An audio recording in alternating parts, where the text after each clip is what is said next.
Secundaria, segundo grado.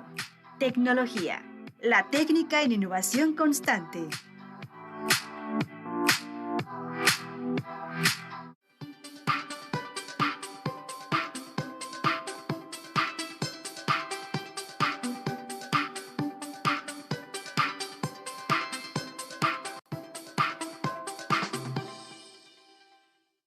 Bienvenidos alumnas y alumnos de tecnología de tercer grado de secundaria. Es un gusto que nos acompañen a esta sesión de Aprende en Casa. Aprende en Casa es una estrategia educativa que la Secretaría de Educación Pública creó para llevar a cabo trabajo colaborativo con la familia y reforzar los aprendizajes. Identificaremos las características de los procesos y avances de innovación a lo largo de la historia.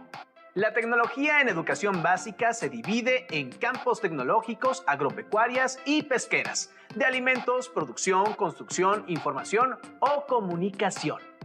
La tecnología también se relaciona con otras disciplinas como las matemáticas o la historia, lo que permite comprender que el conocimiento se interconecta para propiciar el desarrollo tecnológico que conocemos.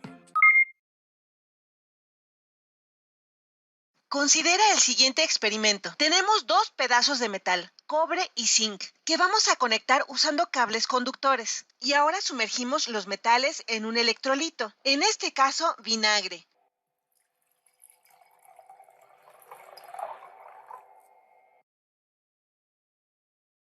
Observarán que se forman burbujas alrededor del zinc, pero no en el cobre. Los metales lucen diferentes de esta manera. Si ahora unimos los cables que conectan a ambos metales, algo cambia. Se empiezan a formar pequeñas burbujas alrededor de la terminal de cobre. Pareciera que algo es jalado del zinc a través del cable y resulta que este es un flujo de carga eléctrica. Conforme los electrones son jalados lejos del zinc hacia el cobre a través de la ruta conductora de los cables. Imaginen este flujo como resultado de un desequilibrio de cargas o presión eléctrica entre los dos metales. Comparemos la descarga instantánea que observamos con los experimentos de electricidad estática. A finales del siglo XVIII, Alessandro Volta había estado investigando este efecto. Más importante aún, se dio cuenta de que si se encadenaban estas celdas, se amplificaba este flujo de carga. Y para 1800, él simplificó más aún las cosas, eliminando la jarra que estaba proporcionando más electrolitos de los necesarios. Él escribió que algunas docenas de discos de cobre, por ejemplo estas monedas, junto con un número igual de piezas de zinc, él preparó pedazos de material esponjoso capaces de retener agua. Así que emparejó un pedazo de cobre con un pedazo de zinc, siempre con el mismo orden, y siempre ponía un pedazo de material húmedo entre estos discos. Y continuó haciendo esto hasta tener una columna lo más alta posible, sin que se cayeran. Esto es famosamente conocido como la pila voltaica, la primera batería o pila en la historia en tener un flujo continuo de carga eléctrica o corriente. Si se agregaban más celdas, aumentaba la presión eléctrica de la corriente, resultaban en el aumento de la presión eléctrica en ambos extremos. Y la presión eléctrica fue uno de los primeros términos para referirse a lo que ahora conocemos como voltaje, llamado así en honor a Volta. Si ambos cables en los extremos de la pila se tocan de forma directa, podremos observar una serie de choques o chispas. Al principio, el uso de la corriente eléctrica como método de comunicación no fue algo obvio inmediatamente. Solo se observaban chispas y burbujas.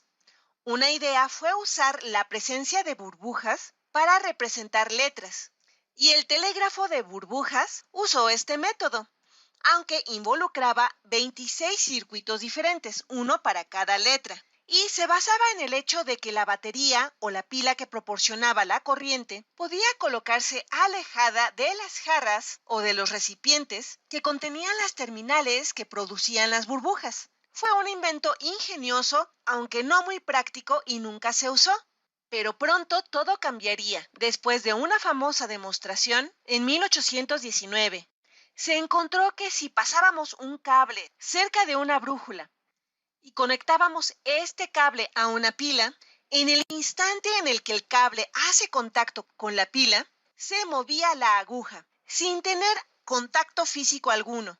La única explicación era que la corriente que era llevada por el cable creaba un campo magnético temporal. A esto le siguieron varias pruebas para descubrir la dirección de este campo. Primero se pensó que apuntaba a lo largo del cable que llevaba la corriente, o quizá emanando hacia afuera del cable, de la misma manera que viaja el calor.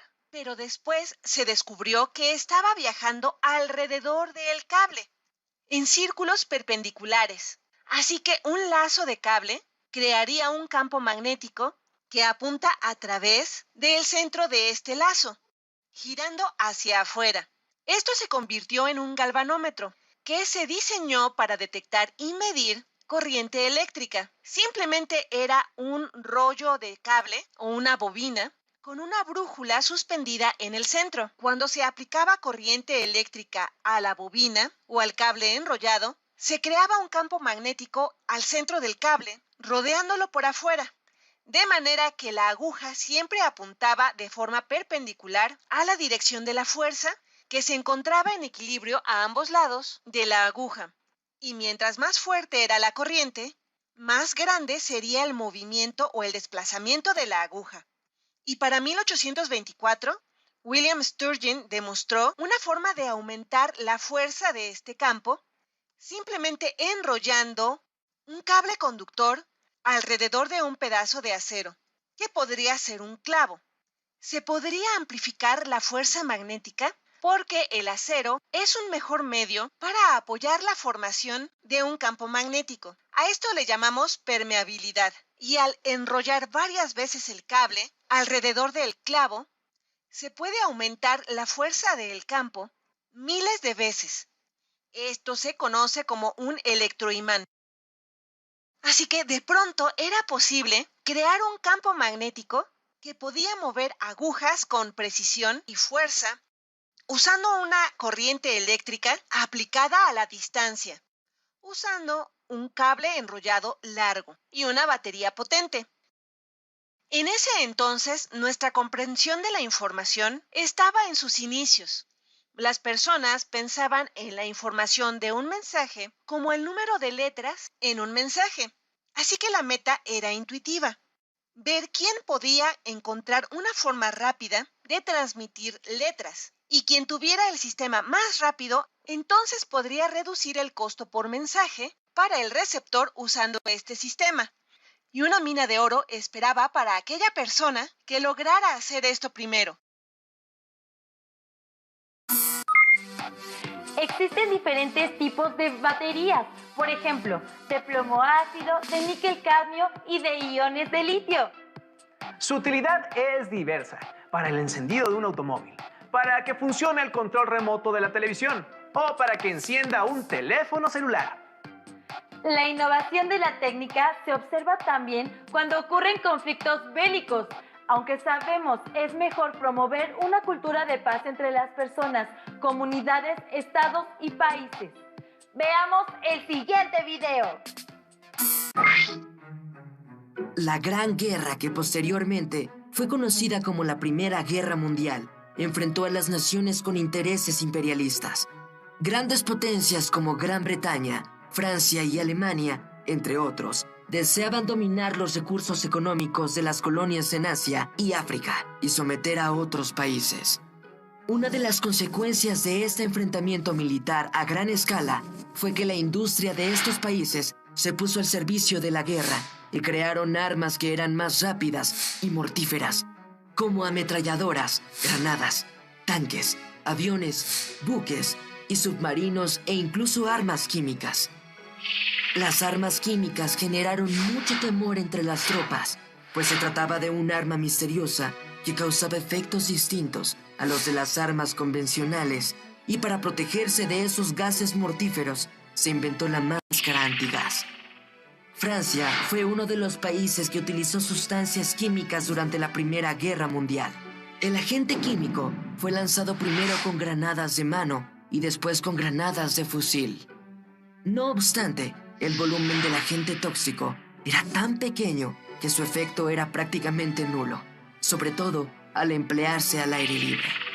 En enero de 1915, durante la batalla de Bolimov, Polonia, los alemanes lanzaron contra las tropas rusas miles de proyectiles que contenían bromuro de sililo, un gas lacrimógeno, pero las bajas temperaturas impidieron que el gas se vaporizara y el ataque fracasó.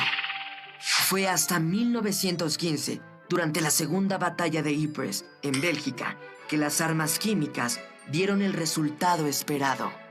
Debido a que el gas es volátil, para evitar dañar a sus propias tropas, los alemanes esperaron a que el viento soplara hacia su enemigo y lanzaron 170 toneladas de gas cloro contra esas trincheras. De este modo, consiguieron formar una gran nube amarilla de cloro que afectaba a la respiración de los soldados y después de largos minutos de agonía, morían ahogándose en sus propios fluidos corporales. Al mirar esa nueva forma de ataque, los soldados huyeron despavoridos. Este uso de gases químicos tóxicos por Alemania causó gran consternación, pues no solo producía daños físicos, sino también psicológicos. Por eso, fue necesaria la protección a gran escala contra los gases. En 1916, comenzó la producción de la primera máscara antigás, que consistía en un trozo de gamuza empapados en amoníaco y otros agentes químicos que neutralizaban el ácido de los gases. La tecnología mejoró rápidamente, proporcionando a los soldados máscaras más efectivas con filtros de carbón para neutralizar el veneno. El desarrollo de las armas químicas continuó durante la tercera batalla de Ypres. Los alemanes utilizaron unos 50.000 proyectiles cargados con el agente químico que fue bautizado como hiperita. Este agente químico también fue conocido como gas mostaza por el olor de sus vapores. Pero la hiperita no es un gas, sino un líquido que en contacto con la piel no produce heridas inmediatas, aunque después de varias horas aparecen lesiones, por lo que los combatientes en un primer momento no se daban cuenta que habían estado expuestos a una sustancia tóxica. Las máscaras con filtros de carbón no eran efectivas contra la hiperita, por lo que los soldados debieron protegerse con prendas impermeables. Al término de la Primera Guerra Mundial, varias naciones desarrollaron industrias de armamento, incluidas armas químicas. Por ese motivo, la Sociedad de Naciones organizó la Conferencia para la Supervisión del Comercio Internacional de Armas y Munición en Ginebra en 1925. Allí se firmó el Protocolo de Ginebra, que prohíbe el uso de armas biológicas y químicas. No obstante, estas armas continúan desarrollándose a pesar de que se han establecido nuevos protocolos. Recientemente, el grupo terrorista Estado Islámico utilizó hiperita en un intento por controlar territorios de Irak y Siria. ¿De qué manera la humanidad podría aprender de su historia para evitar el uso de estas armas? Como vimos, la guerra es atroz y con ella se han desarrollado técnicas en la construcción de armas y vehículos militares. ¿Qué situaciones favorecieron el desarrollo de la técnica en la construcción de armas? Escriban en su carpeta de experiencias las características innovadoras que identificaron en el video. Veamos algo más sobre el tema. En la historia, el tiempo se relaciona con los acontecimientos de la humanidad. Los historiadores utilizan la cronología para distinguir el antes y el después de estos acontecimientos. En orden cronológico, podemos decir cómo hemos cambiado por las cosas que nos han sucedido. Cuando perdimos nuestro primer diente, cuando obtuvimos el certificado de primaria o cuando nos cambiamos de casa. Pero no todo cambia. También hay cosas que permanecen, que se mantienen constantes y que siguen formando parte de la historia. Por ejemplo, nuestra lengua materna, creencias o valores y algunas formas de vida. Con estas dos nociones, cambio y permanencia, podemos contar nuestra historia y la de la humanidad. Antes de la Revolución Industrial, se utilizaban carruajes tirados por caballos sobre caminos de tierra.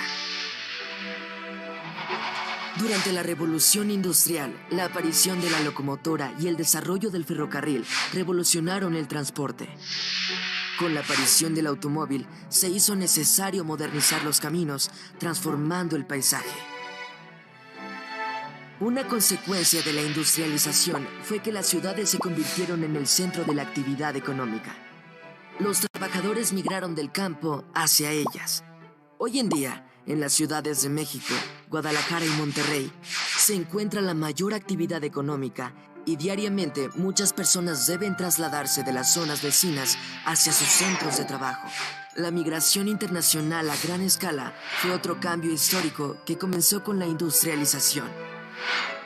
Miles de europeos viajaron a América, en particular a Estados Unidos, a través de contratistas, a quienes les pagaban por un viaje en las bodegas de los barcos, en las que habitualmente se almacenaba al ganado.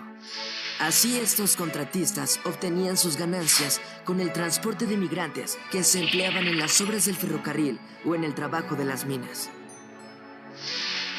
En la actualidad, ¿qué sucede con la migración? Seguramente en tu comunidad hay historias de personas que han migrado en búsqueda de mejores oportunidades económicas a Estados Unidos y han debido hacerlo en transportes que no están acondicionados para ellas, como camiones y trenes de carga. Las personas continúan buscando mejorar sus condiciones de vida, pero también migran por razones políticas, religiosas o por desastres naturales, entre otras. La industrialización del siglo XIX fue un proceso que transformó las relaciones económicas, a la sociedad y la vida cotidiana de las personas. La historia humana es cambio y permanencia en el tiempo, es decir, los procesos históricos pueden implicar transformaciones, pero hay muchos elementos del pasado que se mantienen constantes y que podemos identificar en el presente. De esta manera, las nociones de cambio y permanencia nos ayudan a comprender nuestra historia. Reflexionemos sobre las siguientes preguntas. ¿Cómo se trasladaban las personas por tierra antes de la Revolución Industrial? ¿Cuál fue la relevancia del ferrocarril para la movilidad de las personas? ¿Qué otros requerimientos fueron necesarios para el funcionamiento de estos vehículos? ¿Consideran que es necesaria la innovación constante de la técnica? Es momento de despedirnos. Los esperamos en otra sesión de Aprende en Casa. ¡Nos vemos pronto!